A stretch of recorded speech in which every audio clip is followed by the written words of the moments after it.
done. You've had Because every they're chance all in the gonna world. know what you did to us.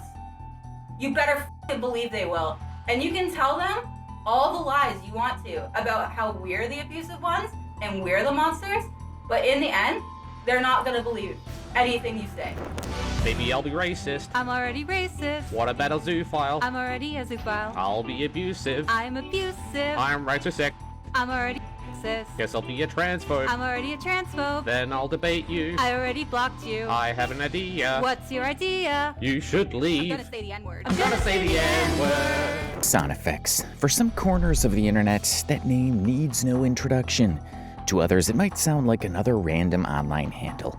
But in the furry fandom, it's practically a brand. A name tied to slick, hyper-stylized NSFW animations, a devoted fan base, and a long shadow of controversy that refuses to fade. On the surface, he's an animator, a game developer, and a public figure who built his empire on cute characters with not-so-cute intentions. Beneath the surface is where things start to rot. Because behind the layers of digital fur and cheerful cartoon eyes is a man whose career has been tangled in a mess of questionable fundraisers, community backstabbing, suspicious age gap relationships, and enough recorded meltdowns to fill an entire audio drama series. Creepy fucking weirdo who's 26 years old, who is a virgin, and is predatory. Excuse me. You are predatory. It's not fair that you got to imprint this image as... He's been accused of grooming. He's been caught in elaborate lies.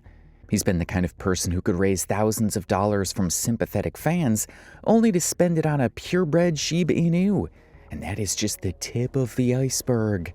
Over the years, Jasonafex has found himself at the center of scandals involving bizarre online arguments, public callouts from former collaborators, manipulative outbursts caught on tape, and a partnership with an equally combative girlfriend whose presence in these controversies is as explosive as his own. These are not isolated events. They're part of a long, messy pattern that seems to repeat itself every time the dust settles. Today we're going to pick through that pattern. We'll look at the early days when Jason was a rising star, the projects and relationships that helped him climb, the fights and fallouts that stained his reputation, and the allegations that still follow him years later. We'll listen to the recordings that show exactly what happens when someone dares to ask him to pay rent. We'll revisit the fundraiser that turned into a community betrayal. And yes, we'll address the audio that links him to sexualized content involving someone under the legal adult age. This is not a story about one bad decision or a single scandal. This is about a public figure whose online persona has been built on constant conflict and an uncanny ability to survive it. The question is not whether Jasonafex is innocent or guilty in every accusation. The question is how someone with this much baggage still manages to thrive in a community that claims to despise him. By the end of this, you might see him as an opportunist, a manipulator, or simply a cautionary tale about what happens when ego and internet fame collide. One thing's for sure, if you've never heard of Jasonafex before, you will not forget him after this. Jasonafex's story doesn't start in the furry fandom. His first brush with internet notoriety came from the gaming scene, specifically the Team Fortress 2 community. Back then, his content was all about stuff like Gary's mod videos and custom lewd pyro models. It was niche, yes, but with a really hungry audience.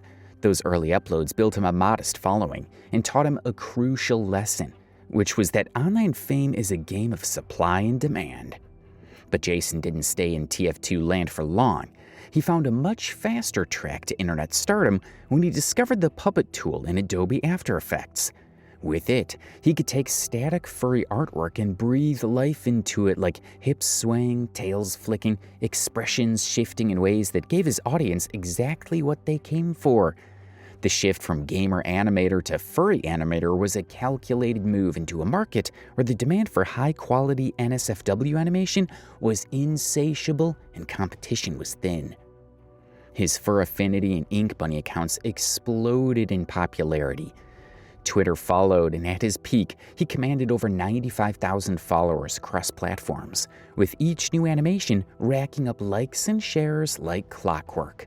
Fans praised his smooth animation style, his personality injected into every loop, and his willingness to push boundaries. Critics, meanwhile, rolled their eyes and accused him of making a career out of recycling other people's art into porn clips. Jason didn't care. He had an audience and they were loyal. He also claimed that everyone does that. Next came the games. He announced projects like Bareback Streets and Morris, promising fully developed furry-themed titles that would blend his animation skills with gameplay. His Patreons, yes plural, became a steady source of income, with supporters pledging for everything from sneak peeks at his animations to exclusive content tied to these games. At one point, he was running 5 separate Patreon campaigns between himself and his girlfriend Kyber. This period cemented Jason as a household name in the furry fandom. Whether you liked him or not, you knew who he was. He was the lizard mascot with a sharp tongue, a knack for self-promotion, and a constant stream of output. Even when people called him arrogant, even when whispers of shady behavior started circling, Jason seemed untouchable. He was making content people wanted, and in internet culture, that can be enough to drown out almost anything. But the thing about building a career in an online persona is that it's not just your work people are watching, it's you. And with Jason, it didn't take long before the cracks in that persona started showing. Even in the early days of his furry fame, there were hints that Jasonafex's success came packaged with something less flattering, a tendency to turn every disagreement into a battlefield. For many creators, criticism is part of the job. You learn to take it, address it, and move on. For Jason, criticism often felt like a personal attack, and he met it with the kind of defensiveness that only added fuel to the fire. One of the earliest warning signs came in the form of a raffle gone wrong. Fans had paid for a chance to have a drawing of their choice animated by Jason himself. When the winner's request turned out to be a non-sexual image, Jason refused to animate it. The reasoning was as blunt as it was alienating. If it wasn't sexual, he wasn't interested. People did not take kindly to this. Another artist stepped in, animated the image themselves, and posted it online, which is, when you think about it, a quiet act of defiance against what they saw as an unnecessary snub. Instead of letting the situation die, Jason jumped into the comments to make a snarky remark about the replacement animation, and fans immediately rebuffed his lame claims about the art. It was a small moment in the grand scheme of his career, but it revealed a pattern. Jason didn't just ignore criticism, he often doubled down in ways that kept the drama alive. That same mix of ego and short temper showed up again in his public interactions, when people accused him of mishandling his Patreon rewards. Jasonafex's handling of his Patreon campaigns and raffles made some eyebrows shoot straight off people's faces. You see, by this point, Jason had multiple revenue streams running at once, 5 Patreons between himself and Kyber, and a fan base willing to pay big money for exclusive rewards. Some of these perks came with hefty price tags, climbing as high as $700 for top-tier backers. But as time went on, supporters began to notice a pattern. Rewards were either delayed, mishandled, or never delivered at all.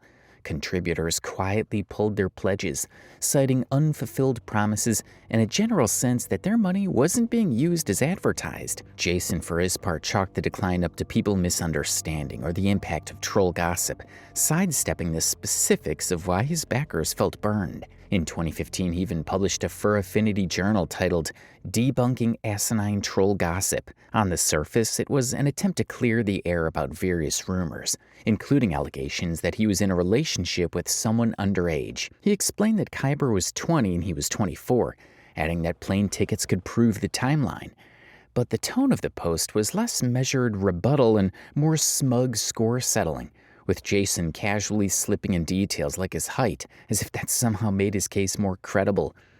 These early clashes weren't explosive scandals on their own, but together they painted a picture of someone who could turn minor disputes into drawn-out public spats. Someone who seemed less interested in quietly resolving issues and more interested in winning them, and winning them loudly. For fans paying close attention, it was the first sign that Jasonafex's biggest enemy might not be his critics, it might be himself. By 2015, Jasonafex had already relocated from Australia to Canada to live with his girlfriend, Kyber. The couple was staying with Kyber's parents, a situation Jason would later describe as deeply unhealthy. Her father was an alcoholic, her mother struggled with severe hoarding, and the overall living conditions were painted as desperate. When Jason and Kyber launched a crowdfunding page, the story they told was simple. They needed help improving their living situation. It was framed as a matter of necessity, something urgent and personal. Supporters rallied, donating until the campaign hit its goal of $3,000. The community believed they were helping the couple secure basic needs and some measure of stability. That's not quite what happened. Instead of spending the money on renovations, cleanup, or other essentials, Jason and Kyber used the funds to purchase a purebred Shiba Inu, along with, get this, doggy stairs, so the animal could climb onto their bed. The optics were disastrous. What had been marketed as a lifeline now looked more like an indulgence at donor expense. It wasn't as though Jason and Kyber were without other sources of income either. Between them, they were running 5 separate Patreon accounts at the time. Jason's personal Patreon, another for his game Bareback Streets, 2 more tied to his game Morris, and 1 for Kyber herself. The fundraiser existed alongside all of these ongoing revenue streams. For many, the Shiba Inu purchase became symbolic. It wasn't just about a dog, it was about trust and the sense that Jason and Kyber had taken advantage of their audience's generosity. For supporters who had believed they were funding a clean, safe home, the reveal felt like a betrayal. And yet, in typical Jasonafex fashion, he seemed to weather the backlash without a full mea culpa. There was no grand gesture of making things right, no refund offer, no real acknowledgement of the ethical gap between what had been promised and what had been delivered. The fundraiser was just another entry into the growing list of moments where Jason's choices managed to erode goodwill, but somehow never quite toppled his platform. You see, these controversies didn't sink him outright, but they chipped away at something far more important than follower counts or Patreon income. They weakened the trust that kept his audience invested. And for someone whose career thrived on direct fan support, that loss was a slow-burning fuse that would come back to haunt him. However, amidst all these, the worst was yet to come. The story continues with Bleckley Statler, a furry artist who wasn't quite as big as Jason, but had built a respectable reputation for his work. When Jason and Kyber needed a place to stay, Bleckley stepped in. He offered them a roof over their heads on one simple condition: they help out financially, whether that meant pitching in for groceries or contributing to rent. At first, it seemed like an arrangement born of mutual respect, but after months without any real financial contribution, Bleckley put his foot down, and that's when everything imploded. I don't can live with them. How about you tell them the you can truth? live with your family. Tell them that you dropped out of school. Tell them that you're in debt. No, you fucking won't. You've had multiple Because chances. you're on a gravy train. And you know that if you tell them, you're fucking out. An audio recording from 2017, which leaked in 2019, captured what happened next. It begins with Bleckley asking why he'd been removed from Jason and Kyber's Discord friend group. Jason's answer was blunt, and some would say almost gleefully hostile. "Because I hate you. I want nothing to do with you." What followed was over an hour of verbal abuse, manipulation, and thinly veiled threats. Hello? I don't want you having anything to do with my friends. I'm gonna tell all my friends how much of a piece of fucking shit you are and how emotionally abusive you are. I'm destroying you. That's it. You think you had a social circle? Nah, not anymore. You fucked with the wrong person. Kyber in particular came out swinging. She hurled personal insults, calling Bleckley a man-child pig and mocking him for being 26 and a virgin, while Jason played the colder, more calculated half of the duo, backing her up and reinforcing the idea that Bleckley was somehow in the wrong for asking them to pay rent. Because You you're don't get making to out make as if I was excuses. some bitch. You are! You're a creepy fucking weirdo who's 26 years old, who is a virgin, and is predatory. Excuse me. You are predatory. It's not fair that you got to. The call wasn't just mean-spirited, it was plain manipulative. Jason and Kyber threatened to contact Bleckley's father to tell him he wasn't attending school, suggested he deserved to be on the street, and even weaponized their social standing, warning him that no one would believe his side of the story. At one point, Jason flatly said, "You think the cops are going to trust the predatory creep or the female that is distressed out of her mind right now?" Was! I was naked. Who do you think the cops are going to trust? The predatory creep or the female that is distressed out of her mind right now? Who's the cops gonna believe? A screaming person or someone talking calmly to them? And they didn't stop at threats.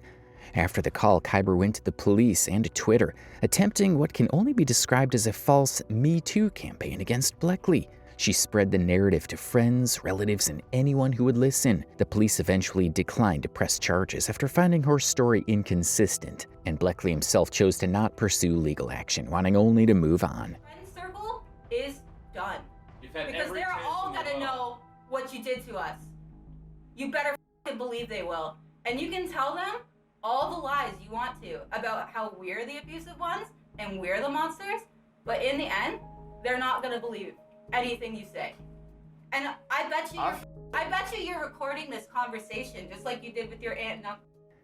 But the damage was already done. The leaked recordings stripped away any pretense of Jason and Kyber being misunderstood victims of internet drama. Here was raw evidence of them bullying someone who had helped them, someone they had lived with, all because he dared to ask them to honor their end of an agreement. For many in the community, the Bleckley call wasn't just another Jasonafex controversy. It was the moment his reputation shifted from a creator with a bit of an ego to someone you might not want anywhere near you when money, power, or pride are involved. And perhaps the most unsettling chapter in Jasonafex's long list of controversies traces back to the early 2010s. Years before some of his better-known drama, it revolves around his relationship with Kyber and the timeline of how they first met. Before she was known as Kyber in the furry community, Caitlin was active on DeviantArt under various usernames like Kyber and Cabby Cakes. Digging through old accounts, people found one that predated even those, when she went as Brenji. Then another one before that, which matched her posted ID's birth year of 1996. This account contained personal photos, original artwork, and images of her lioness persona, tying it directly to her. In 2012, Caitlin was still in a long-distance relationship with another furry artist named Aaron, who went by Cinchi on DeviantArt and Aaron on Fur Affinity. That same year, she and Jason crossed paths. At the time, Jason was around 21 years old, while Caitlin would have been 16. The connection between them wasn't just casual. Jason produced an animation for Caitlin and Aaron that year, based on artwork she had drawn herself. This wasn't an ordinary commission. It included audio featuring Caitlin and Aaron. The piece, crudely titled Take It Hard, was uploaded in 2012, meaning it was created when Caitlin was still under the legal adult age in many countries. Aaron himself was 19 at the time. Once Caitlin and Aaron split, Jason's presence in her life only grew. By December 2012, still at 16, she and Jason were romantically involved. Their characters appeared together in both affectionate and explicit artwork during this period. By May 2013, Caitlin had gifted her original persona to someone else, marking a transition point in her public identity, but not in her connection to Jason. Legally, the situation was complicated. In both Canada, where Caitlin lived, and most parts of Australia, where Jason was from, the age of consent is 16. This meant that despite the stark age gap and the uncomfortable optics, Jason's actions didn't cross into criminal territory. But as we know, legality is not always the same as ethics.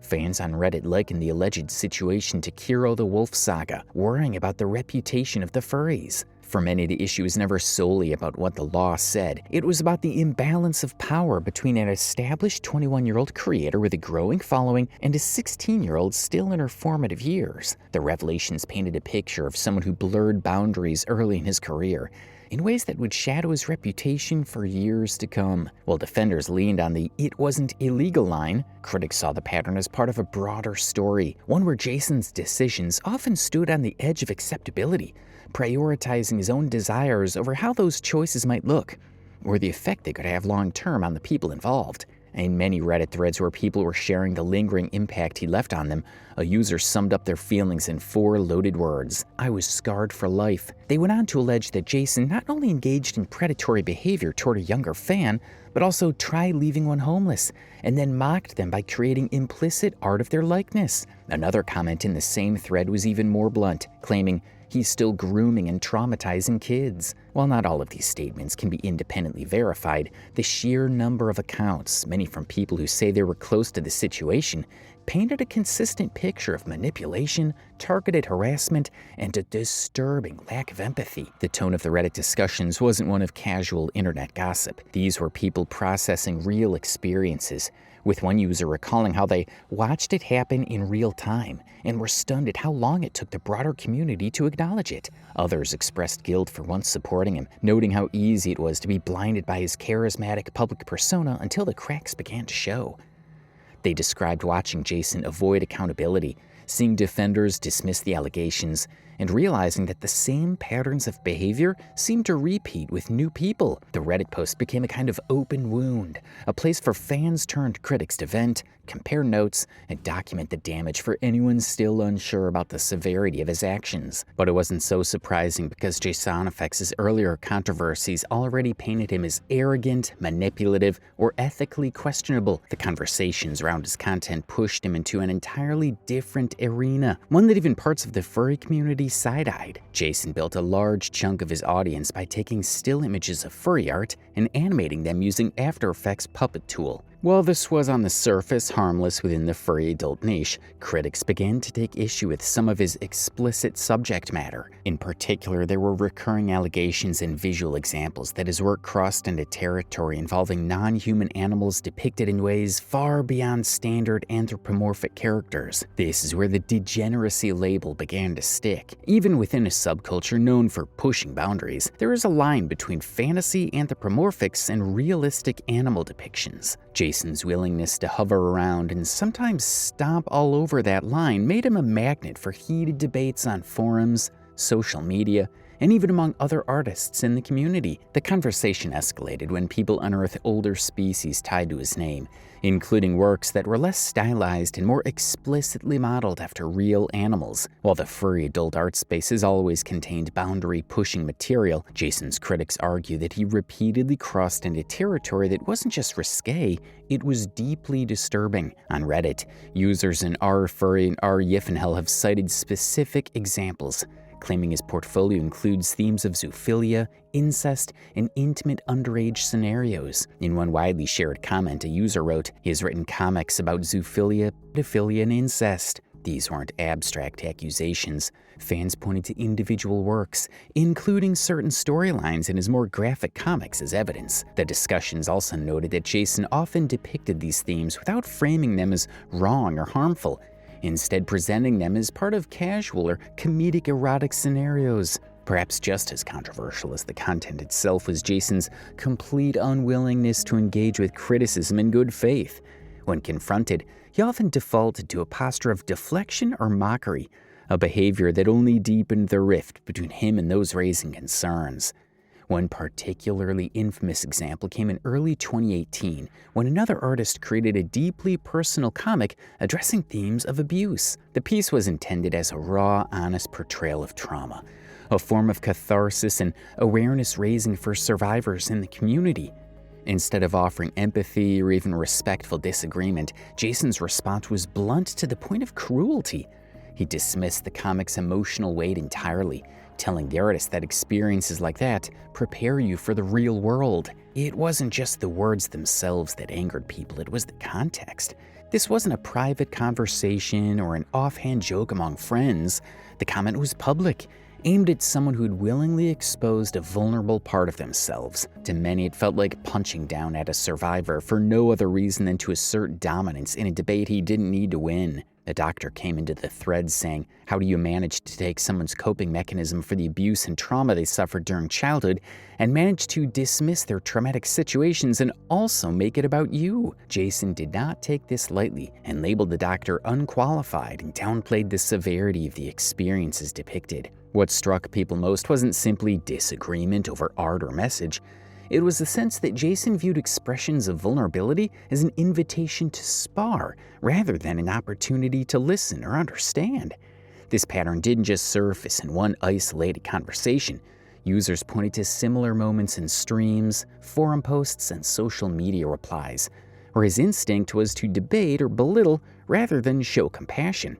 These resurfaced periodically, often during other drama, and were used as ammunition by those who already saw him as emblematic of the community's most extreme kinks, opinions, and interests. Jason's responses tended to be deflective, brushing off criticism as overreactions or attempts at character assassination.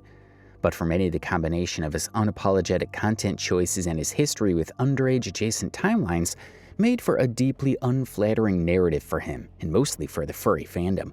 A fan on Reddit called out the fandom for their usual excuse of calling these type of event outliers that only occur once or twice. Apparently to miss that only a few of these cases actually make it to the public, and that most of such occurrences go unreported. Even those who weren't personally offended by the work began to question the wisdom and the motives behind continually courting that kind of attention. It was crazy enough that members of the furry fandom started outrightly calling a stop to it all. What's notable is how this discourse bled outside the furry fandom itself. The broader internet, which already delights in debunking on furries, latched on Jason as a case study for why people think the fandom is weird. And whether fair or not, his name became shorthand in certain corners of the web for the very worst assumptions outsiders make about furry culture. For a man who had once been a respected creator in the Team Fortress 2 scene, it was a transformation from internet animator to the center of a long-running conversation about boundaries, ethics, and the willingness to trade public perception for the sake of catering to the most controversial corners of a niche audience. By the time Jasonafex's name started appearing on Kiwi Farms, his reputation was already shaky. The forum, which is kind of infamous for cataloging the internet's most chaotic personalities, didn't just chronicle his past scandals. It dissected them, archived receipts, and preserved every bad take, tone-deaf comment, and questionable piece of content Jason had ever put out. At first, Jason tried to ignore it, but Kiwi threads have a way of becoming digital fly traps. The more you flail, the worse you stick, and Jason couldn't resist flailing. Rather than lying low, he began addressing the threads directly, sometimes indirectly on Twitter, other times more brazenly in fur affinity journals. It didn't help that Kiwi Farms users were relentless. They reposted the Bleckley call, resurfaced old commissions involving underage timelines, and poured over his more extreme animations. The site essentially turned his career into an ongoing crowdsourced exposé. And as the thread grew, so did Jason's frustration. The public meltdown phase came when Jason's responses shifted from dismissive quips to outright emotional outbursts. He accused critics of stalking him, called detractors trolls with no lives, and framed every new accusation as either baseless gossip or the result of people being jealous of his success. On Twitter, he would post long, defensive rants, only to delete them hours later, often after screenshots had already been saved and posted back into the Kiwi Farms thread. One infamous exchange involved Jason mocking the idea that anyone could damage his career, claiming his followers knew the truth and would never abandon him. Kiwi Farms users treated it like blood in the water, immediately responding with screenshots showing his Patreon numbers in decline and conventions quietly distancing themselves. One fan also highlighted that he once sold art rewards for a challenge of his for $700 and ended up reselling unclaimed rewards again. The more Jason tried to fight the narrative, the more he fed it. Every attempt to discredit the forum only confirmed to its users that they had gotten under his skin. And in the chaotic ecosystem of Kiwi Farms, once they know you're watching, they never stop. By the end of this period, Jason wasn't just dealing with a bad reputation inside the furry fandom, he had become a recurring internet character, someone Kiwi Farms could poke at for months or years at a time.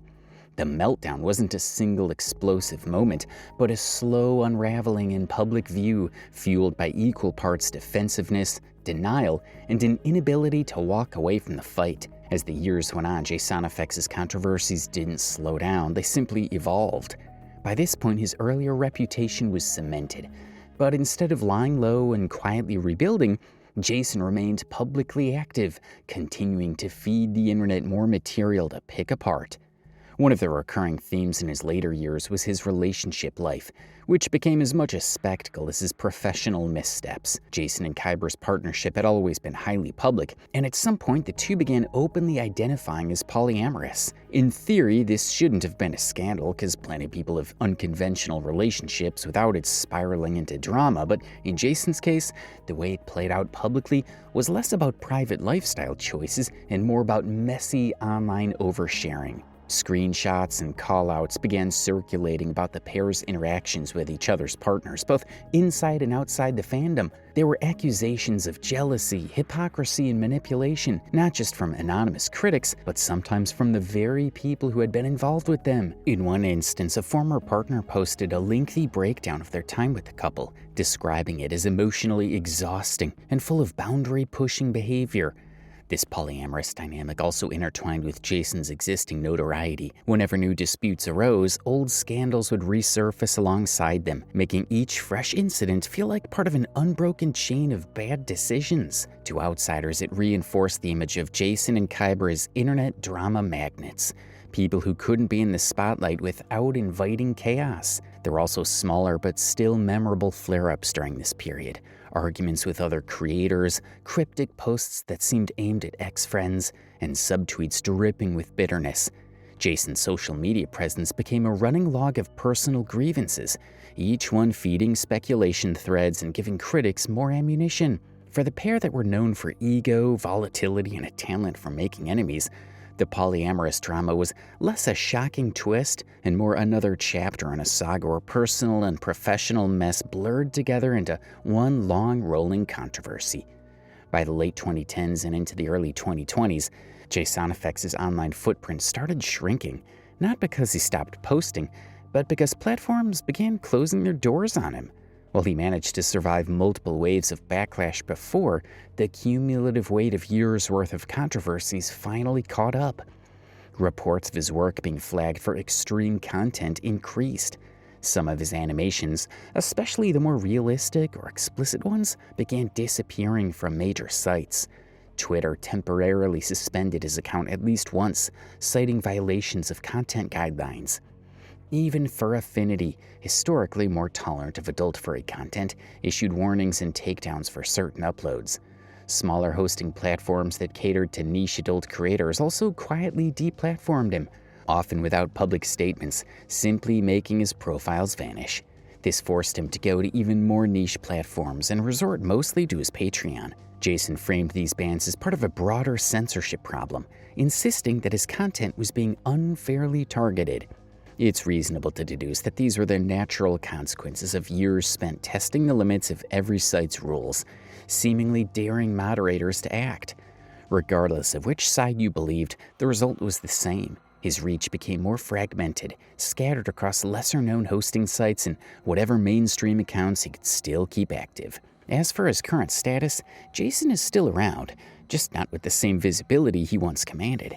His main audience now exists in pockets, longtime followers who don't care about his past, and niche communities willing to overlook or even embrace his more extreme artistic choices. He still produces animations, still engages in the furry adult art space, and still occasionally surfaces in drama threads when old allegations or recordings make the rounds again. The days of Jason being a widely recognized furry figure on mainstream adjacent platforms are over. Now he exists in the internet's quieter corners on platforms like Twitter, being sustained by the kind of dedicated but insulated fan base that allows a creator to keep working indefinitely, just without the cultural relevance or crossover appeal he once had.